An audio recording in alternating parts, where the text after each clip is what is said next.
This isn't a training drill. This is raw body cam footage of a real cop, a real knife, and a split-second decision that could have ended in death. What you're about to see is how fast a real knife attack turns lethal and what really matters in a fight for survival. Most people watching this will miss the critical, life-saving details, but you won't, because I'm going to break it down step by step for you. Let's check it out.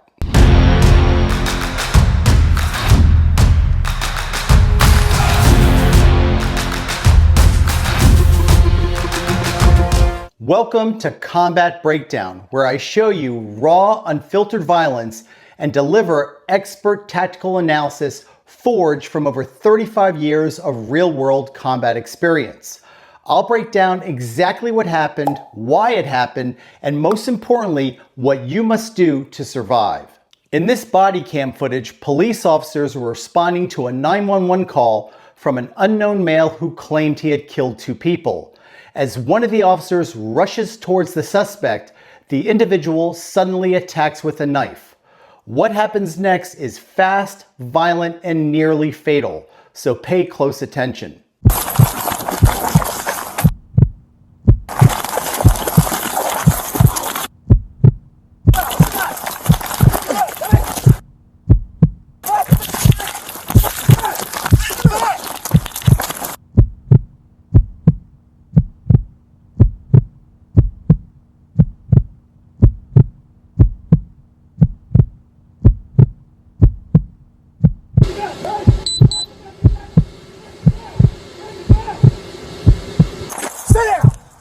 You stuck? No. Give me your hand!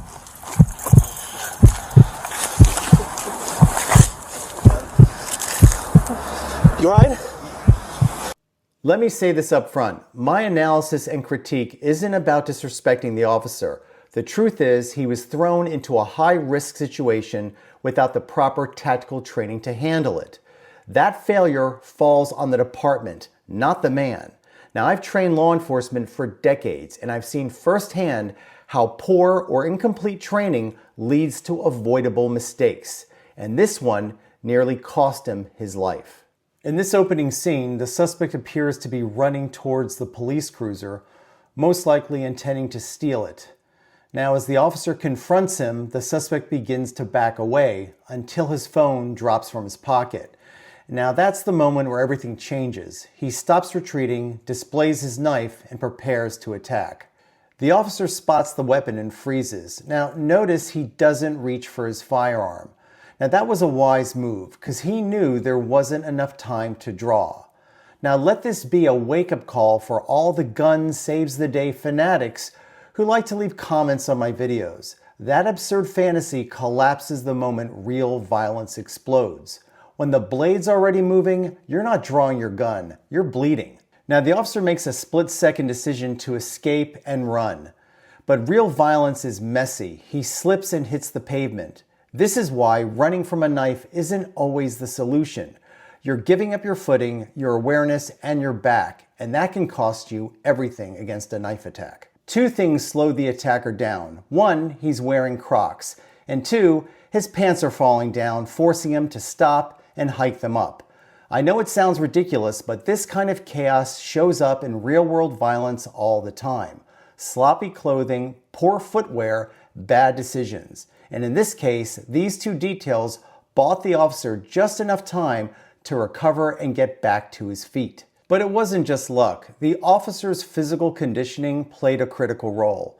He had the endurance to recover under pressure, stay in the fight, and make it back to his feet.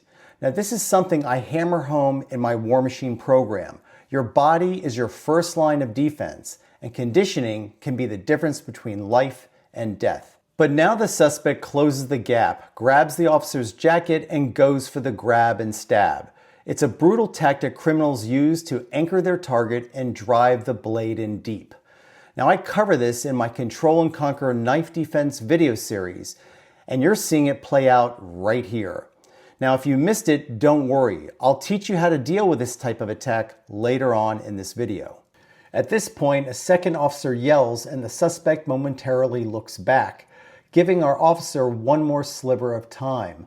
You'll notice the officer reaches for what appears to be his taser, but the blade is already coming down. So instead, he grabs the attacker's arm and a struggle breaks out. During the struggle, the attacker manages to stab the officer on the left side of the ribcage before being slammed to the ground, his head hitting the pavement and knocking him unconscious. The police officer sustained non-life-threatening injuries, and the knife attacker was charged with felony malicious wounding. After treatment, the officer was released from the hospital. He was a 6-year veteran who was nearly killed in seconds. Make no mistake about it, guys, he was inches away from death. Now that you've seen just how fast and violent a real knife encounter can be, let's shift gears.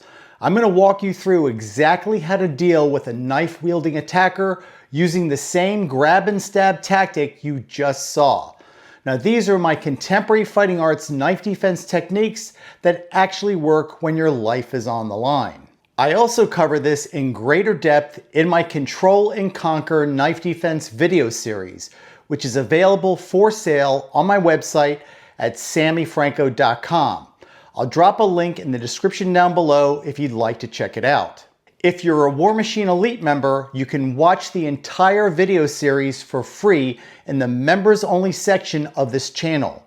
And if you're not already a member, click the join button below to see the different types of memberships that we have to offer. Many people don't realize that when you have a knife in the rear hand, it's actually tactical for many criminals. In contemporary fighting arts, if we're engaged in a knife fight, we always have the knife in the front hand, and I have lots of videos discussing that.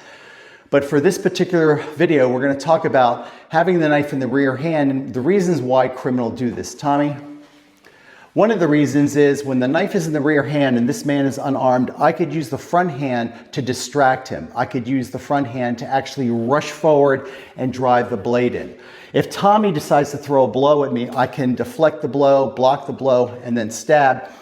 And the most dangerous part is the grab, and this relates to this video because from this position here, I can grab one part of his body, spin him off balance, and drive the blade in. So this is called a grab and stab. Again, Tommy, face me. Grabbing, spin him off balance, and drive the blade in. The first thing in the body cam footage that you notice is when the cop was grabbed, he was actually instinctively pulling away. That's natural and normal for most people who aren't trained.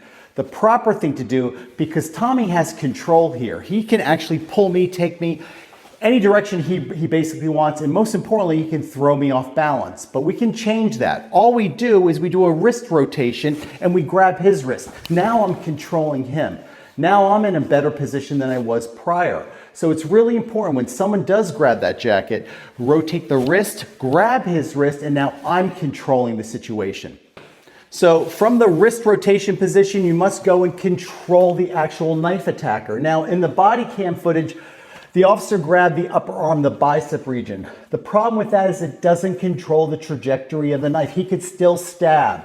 You must control the actual wrist. This is maximum control. From this position here, you can headbutt. You can knee strike to loosen him, soften him up to do more devastating strikes. Ultimately, you want to grab with two hands because that gives you maximum control of the weapon. And for those of you who might think that windmilling your arm around the knife attacker's arm is a better alternative, let me tell you that's a losing proposition. Over the last 35 years, I've conducted thousands of knife attack simulations, and 90% of the time you end up getting meat hooked in the back. A windmill technique will only trap the knife attacker's arm. It will not control his wrist, which can easily drive the blade into your spine, kidneys, or ribs.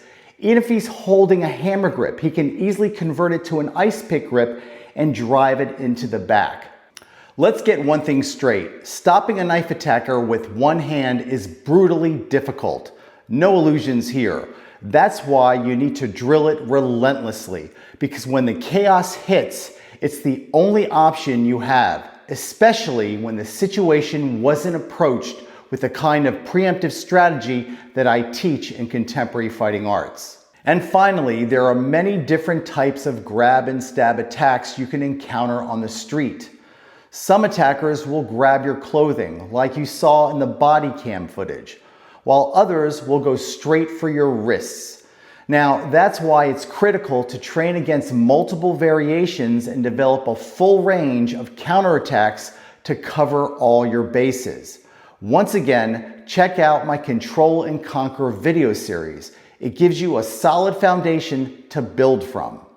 That's the breakdown. This is the kind of real-world violence most people aren't ready for, and exactly why Combat Breakdown will now be a regular part of this channel.